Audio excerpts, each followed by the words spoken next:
Hi, I'm Corey Litzenberger from CGLTax.ca, and this is Brainstorming Plus Tax. In this episode of Brainstorming Plus Tax, we're going to talk about the upcoming changes to the Canada Pension Plan. Now, when the Canada Pension Plan was launched in the mid-1960s, both the working lives and retirements of Canadians looked a lot different than they do in 2018.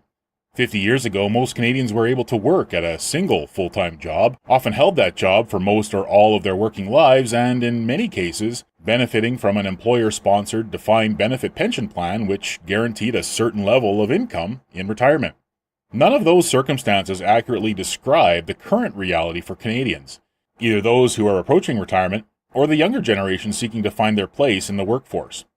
Defined benefit pension plans, at least in the private sector, simply aren't part of the workplace reality for most Canadian workers. In some cases, corporate bankruptcies have left those who did have such a pension plan with reduced pension or no pension at all.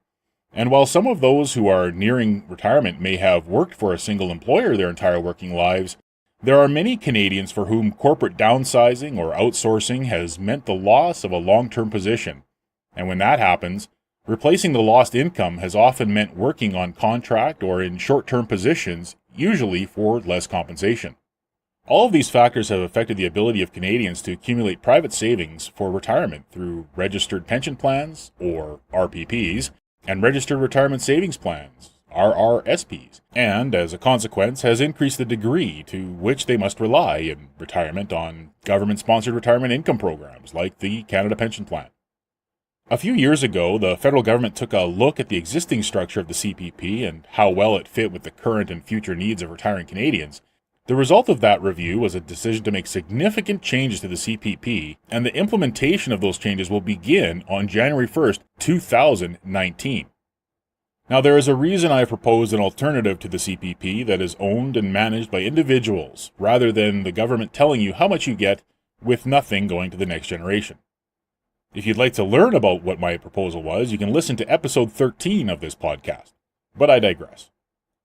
Although many Canadians will receive CPP retirement benefits, most are unfamiliar with how the CPP system operates.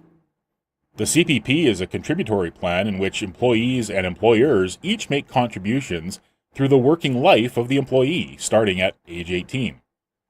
The amount of contributions made is calculated at 4.95% of income, but there is a maximum annual contribution amount. Effectively, the maximum allowable contribution for the year is currently reached at about $55,900 in income, known as the Yearly Maximum Pensionable Earnings, or YMPE.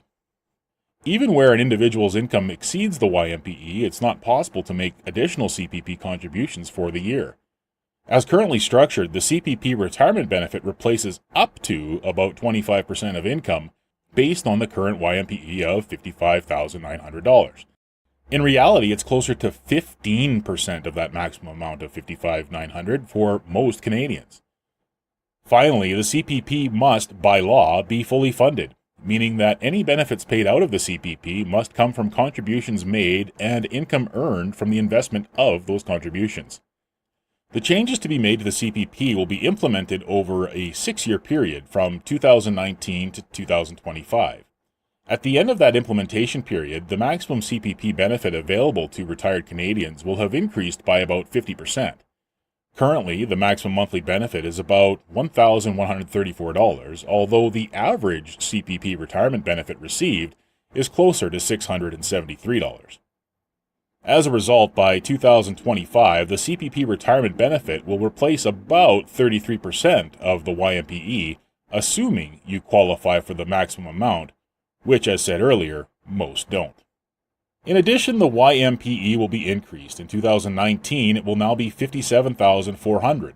All of these increases must, of course, be funded, and that funding will come through an increase in the amount of CPP contributions required to be made by employees, employers, and the self-employed. Those contribution amount increases will start in January 2019. Again, have a listen to episode 13. Each of the changes I have outlined essentially maintain the current structure of the CPP and simply provide for higher contribution amounts, which should result in greater CPP benefits. The second change, however, which starts in 2024, effectively provides for a separate additional required contribution for Canadians who earn more than YMPE.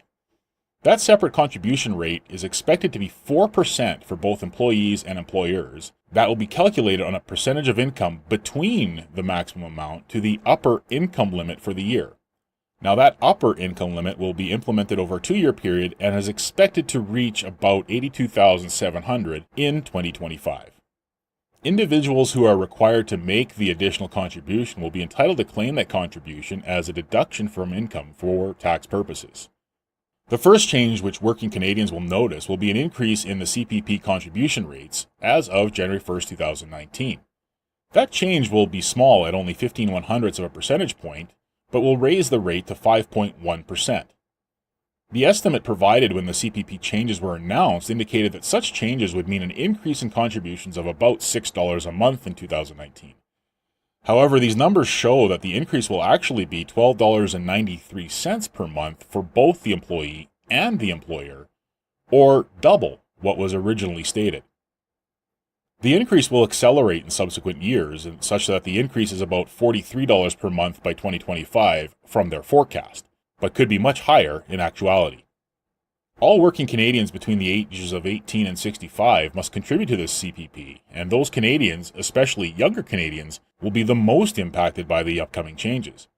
Canadians who remain in the workforce past the age of 65, even if they are already receiving CPP retirement benefits, have the option of continuing to contribute to the CPP up until the age of 70 and receiving increased benefits as a result. After age 70, no one, even if they remain in the workforce, can contribute to the CPP.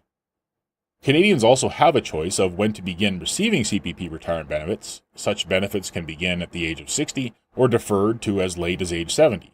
With each month that the receipt of benefits is deferred, the amount of monthly benefit increases slightly. The decision of when to begin receiving CPP benefits and when to cease making those contributions is one which involves an assessment of many individual factors, including living costs in retirement, the availability of other sources of income in retirement, one's health and employment circumstances, and the cost of contributing to the CPP relative to the benefits to be received. Starting in 2019, the planned changes to the CPP will be another factor that needs to be included in that calculation. And with that, for CGL Strategic Business and Tax Advisors, I'm Corey Litzenberger. Thanks for listening.